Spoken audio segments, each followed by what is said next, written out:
Injil Matius pasal 18 ayat 1 sampai 35.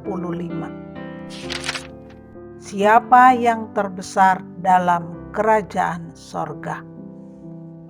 Pada waktu itu, datanglah murid-murid itu kepada Yesus dan bertanya, "Siapakah yang terbesar dalam kerajaan sorga?"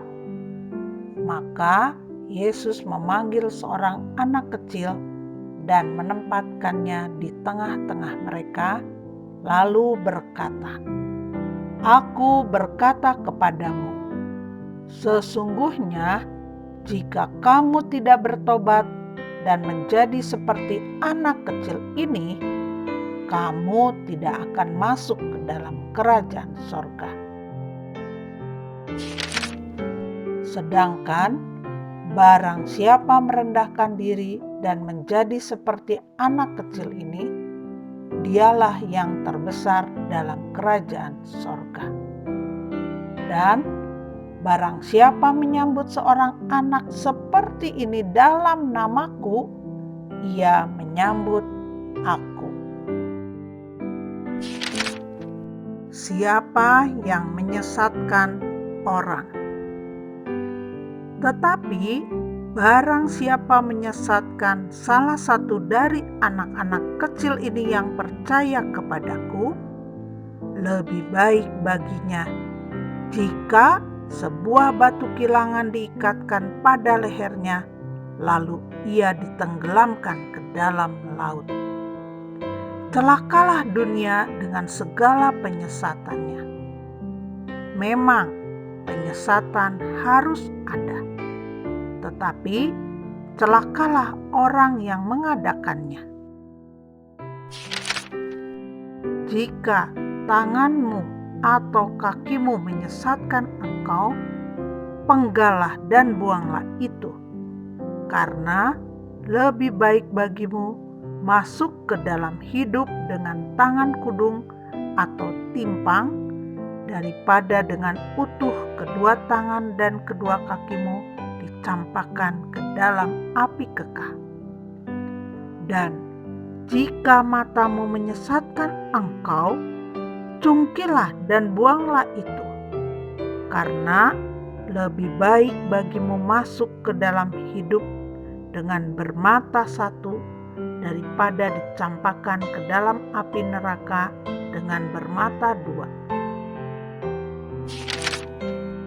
Ingatlah, jangan menganggap rendah seorang dari anak-anak kecil ini, karena aku berkata kepadamu, ada malaikat mereka di sorga yang selalu memandang wajah Bapa-Ku yang di sorga, karena Anak Manusia datang untuk menyelamatkan yang hilang.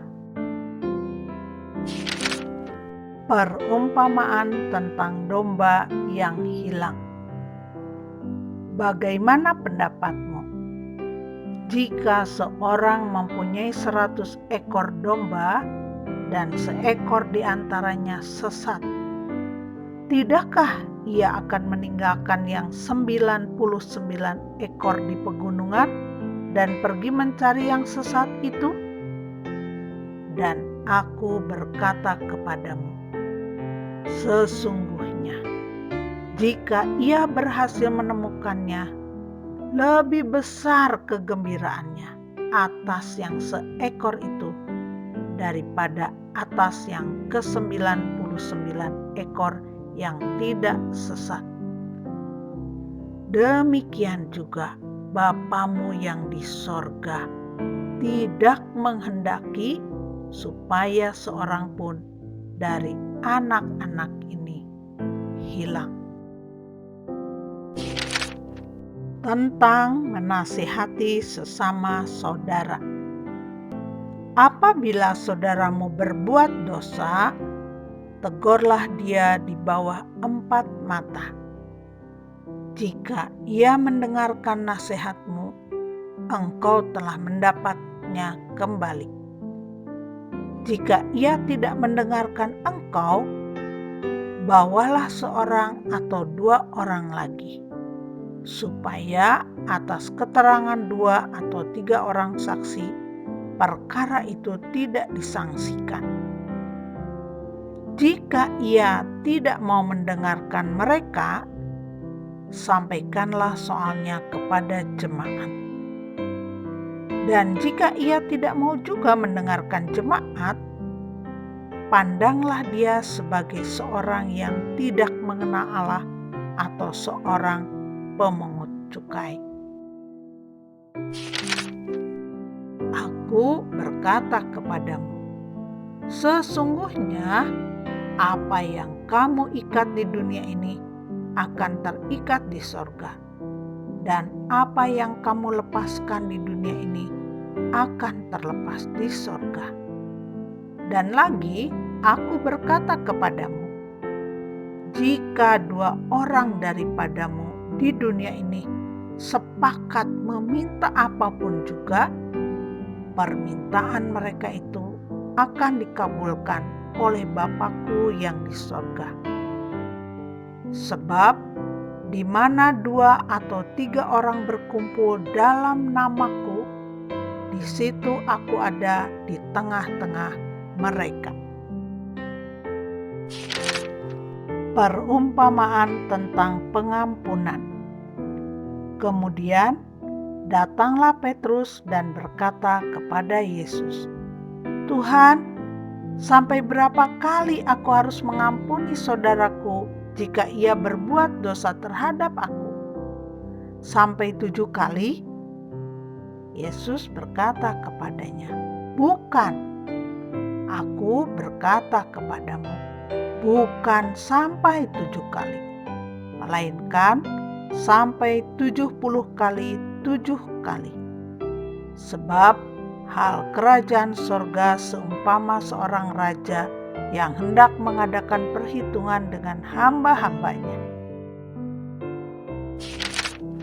Setelah ia mulai mengadakan perhitungan itu, dihadapkanlah kepadanya seorang yang berhutang 10.000 talenta. Tetapi karena orang itu tidak mampu melunaskan hutangnya, raja itu memerintahkan supaya ia dijual beserta anak istrinya dan segala miliknya untuk pembayar hutangnya. Maka sujudlah hamba itu menyembah dia, katanya, sabarlah dahulu, segala hutangku akan kulunaskan. Lalu tergeraklah hati raja itu oleh belas kasihan akan hamba itu, sehingga ia membebaskannya dan menghapuskan hutangnya. Tetapi ketika hamba itu keluar, ia bertemu dengan seorang hamba lain yang berhutang 100 dinar kepadanya. Ia menangkap dan mencekik kawannya itu. Katanya, bayar hutangmu. Maka sujudlah kawannya itu dan memohon kepadanya, sabarlah dahulu, hutangku itu akan kulunaskan. Tetapi ia menolak dan menyerahkan kawannya itu ke dalam penjara sampai dilunaskannya hutangnya. Melihat itu, kawan-kawannya yang lain sangat sedih, lalu menyampaikan segala yang terjadi kepada tuan mereka. Raja itu menyuruh memanggil orang itu dan berkata kepadanya, hai hamba yang jahat, seluruh hutangmu telah kuhapuskan karena engkau memohonkannya kepadaku.